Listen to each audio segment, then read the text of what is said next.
राष्ट्रवादी काँग्रेसचे माजी प्रदेशाध्यक्ष आणि आमदार भास्कर जाधव यांनी शिवसेनेला मदत केल्याचा घणाघाती आरोप माजी आमदार रमेश कदम यांनी केला आहे। चिपळूण नगर परिषद निवडणुकीमध्ये राष्ट्रवादीचं काम न करता भास्कर जाधव शिवसेनेला मदत करत होते।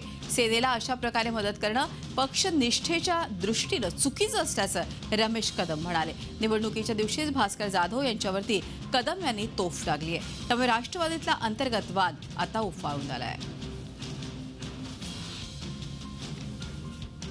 यावेळी महत्त्वाची बातमी, चिपळूणमधून भास्कर जाधवांनी शिवसेनेला मदत केल्याचा आरोप रमेश कदमांनी केला आणि अशा तऱ्हेने मदत करणं म्हणजे पक्षनिष्ठेशी अनुसरून नाही असंही त्यांनी म्हटलंय।